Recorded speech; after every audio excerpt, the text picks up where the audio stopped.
अस्सलाम वालेकुम। हम यहाँ पर लेक्चर सीरीज़ स्टार्ट करने लगे हैं फ़िज़िक्स की। फ़िज़िक्स का सबसे पहले हम जो चैप्टर स्टार्ट करने लगे हैं वो हमारे पास चैप्टर नंबर 2 है।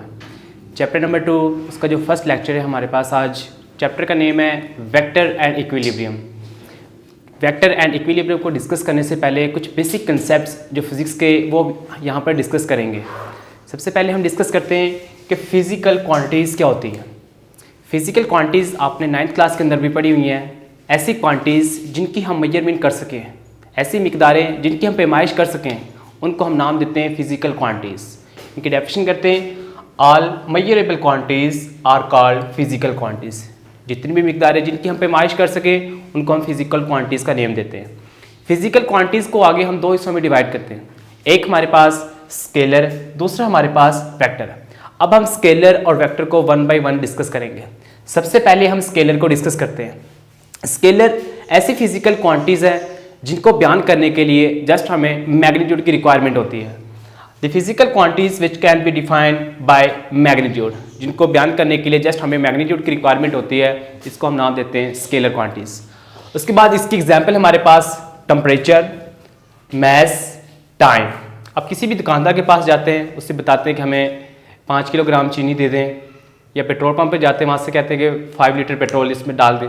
तो वो तमाम चीज़ें हमारे पास स्केलर क्वांटिटीज़ हैं। उसके बाद नेक्स्ट हमारे पास क्वांटिटी है वो वेक्टर। वेक्टर की डेफिनेशन करते हैं, the physical quantity which can be defined by magnitude and direction is called vector. जब हमने स्केलर की बात की उसके अंदर जस्ट हमारे पास मैग्नीट्यूड की रिक्वायरमेंट थी। अगर हमारे पास मैग्नीट्यूड की मिकदार हो तो उसको डिफाइन कर सकते थे, लेकिन वेक्टर के अंदर हमारे पास मैग्नीट्यूड तो होती है और साथ में हम डायरेक्शन का भी जिक्र करते हैं कि कोई भी फोर्स लगा रहे हैं किसी पार्टिकल के ऊपर, आप वो ईस्ट के लोग लगा रहे हैं, नॉर्थ के लोग लगा रहे हैं, किस की तरफ लगा रहे हैं, तो इसके हम डायरेक्शन को लाजमी डिस्कस करते हैं। इसकी एग्जांपल हमारे पास फोर्स, एक्सेलरेशन, इसके हमारे पास ये दो एग्जांपल, और इससे भी वेलोसिटी वगैरह, मोमेंटम वगैरह, ये हमारे पास इसकी डिफरेंट जो एग्जाम्पल्स होंगे। अब जो वेक्टर है इसको किस तरह रिप्रेजेंट करेंगे, वेक्टर रिप्रेजेंटेशन हम डिस्कस करते हैं। वेक्टर रिप्रेजेंटेशन बेसिकली दो हमारे पास इसके मेथड है। सबसे पहले हमारे पास सिंबॉलिक रिप्रेजेंटेशन है, उसके बाद हमारे पास ग्राफिकल रिप्रेजेंटेशन है। सबसे पहले डिस्कस करते हैं सिंबॉलिक रिप्रेजेंटेशन कि किसी भी चीज़, कोई भी एलिमेंट वेक्टर ए आ जाए, एस आ जाए, उसको हम किस तरह रिप्रेजेंट करेंगे। इसके मजीद आगे दो मेथड है। सबसे पहले इन टेक्स्ट बुक, जो आप PDF में आपके पास टेक्स्ट बुक होती हैं फिजिक्स की जो बुक आप वहां पर देखेंगे तो वहां पर वेक्टर को रिप्रेजेंट किया जाता है बोल्ड करके। ए वेक्टर है, इसको बोल्ड किया हुआ है। एस कोई वेक्टर हमने कंसीडर किया है, इसको बोल्ड किया हुआ है। जो टेक्स्ट बुक के अंदर वेक्टर को रिप्रेजेंट किया जाता है वो बोल्ड करके किया जाता है। जब हम बात करते हैं एग्जाम, जब आप पेपर सोल्व करते हैं, टेस्ट सोल्व करते हैं, हैंड राइटिंग, वहां पर हम इसको रिप्रेजेंट करते हैं ए वेक्टर, इसके ऊपर एरो लगा दिया है जो बेसिकली डायरेक्शन को शो कर रहा है। उसके बाद ए, इसके नीचे एरो लगा दिया है, ये भी डायरेक्शन को शो कर रहा है। ए, इसके ऊपर ये लाइन लगा दें, इसके नीचे ये लाइन लगा दें। ये तमाम जो हमारे पास रिप्रेजेंटेशन मेथड है। अब इनमें से कौन सा हम इस्तेमाल करेंगे एग्जाम के अंदर, तो जस्ट हम ये वाला पॉइंट पेपर के अंदर यूज करेंगे कि ए वेक्टर यूज करेंगे, उसके ऊपर एरो और हेड ड्रा कर लेंगे। इनको हम यूज नहीं करेंगे, ये भी ठीक है, लेकिन इसकी रीजन ये है, जो ये वाले अगर आप टेक्स्ट बुक वाले करें ए वेक्टर या एस वेक्टर, इनको बोल्ड करेंगे, जब बोल्ड करेंगे जो इंक होती है वो फैल जाती है। 3 से 4 शीटें जो बैक साइड पर होंगे जहां पर आप लिखे होंगे वो खराब हो जाएंगे। तो इसलिए आप इस वाले साइन को यूज करेंगे जब भी आप वेक्टर का इस्तेमाल करेंगे। उसके बाद नेक्स्ट हमारे पास है ग्राफिकल रिप्रेजेंटेशन। ग्राफिकल रिप्रेजेंटेशन के लिए हम एक मेथड यूज करते हैं जिसको नाम देते हैं हेड टू टेल रूल।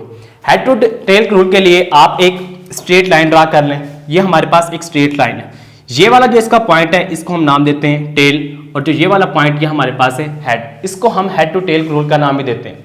और इसको मैंने किसी भी वेक्टर का नाम दे दिया ए। जो ये हेड टू टेल रूल होता है ये बेसिकली हमें डायरेक्शन बताता है कि आप फोर्स लगा रहे हैं, कोई भी बॉडी मूव कर रही है, वो किस तरह मूव कर रही है। इसके लिए हम यूज करते हैं, फर्स्ट ये हमारे पास होता है नॉर्थ, ये वाला हमारे पास होता है ईस्ट, ये वाला हमारे पास वेस्ट, और इसके बाद ये हमारे पास साउथ। कोई भी पार्टिकल, कोई किसी पार्टिकल पर आप फोर्स लगा रहे हैं, ये बोर्ड मार्कर है, इसके ऊपर फोर्स लगाता हूँ, इस तरफ मूव करवा रहा हूँ, या इसके ऊपर फोर्स लगा रहा हूँ, इस तरफ फोर्स लगा रहा हूँ, मूव करवा रहा हूँ। जिस तरफ भी आप मूव करवाते हैं, फर्स्ट कर लें हम ईस्ट की तरफ मूव करवा रहे हैं, यहाँ से हम एक लाइन ड्रा करेंगे बिल्कुल स्ट्रेट। जो ये लाइन ड्रा की है ये हमने बता दिया कि पार्टिकल ईस्ट के लॉन्ग मूव कर। अगर कोई पार्टिकल नॉर्थ के लॉन्ग मूव करेगा उसकी तरफ हम एरो लगा देंगे और बता देंगे कि ये नॉर्थ की तरफ मूव कर रहा है। ये तो सिंपल हमने वेक्टर रिप्रेजेंटेशन कर लिया है। अब यहाँ पर जब डेफिनेशन की है उसके अंदर दो वर्ड यूज किए हैं, एक मैग्नीट्यूड, एक डायरेक्शन। जो वेक्टर होता है इसकी डेफिनेशन करने के लिए हमारे पास मैग्नीट्यूड और डायरेक्शन दोनों का होना लाजमी है। अब हम यहाँ पर डिस्कस करते हैं कि जो मैग्नीट्यूड है, मैग्नीट्यूड को हम किस तरह रिप्रेजेंट करते हैं। जस्ट सिंपल से इसके लिए लॉजिक यूज करेंगे कि मैग्नीट्यूड को हमने किस तरह रिप्रेजेंट करना है। यहाँ पर हेडिंग देते हैं सबसे पहले मैग्नीट्यूड रिप्रेजेंटेशन, कि मैग्नीट्यूड को हम किस तरह जाहिर करेंगे। ये तो हमने जस्ट वेक्टर के साइन देखे कि वेक्टर को हम किस तरह रिप्रेजेंट करते हैं। वेक्टर फर्स्ट कर लें, हमारे पास कोई भी वेक्टर है, ये वेक्टर ए है, ये मैग्नीट्यूड को जाहिर कर रहा है। यहाँ पर जब इसके ऊपर ना आप एरो लगाएंगे ना इसको बोल्ड करके लिखेंगे तब ये मैग्नीट्यूड को रिप्रेजेंट कर रहा है।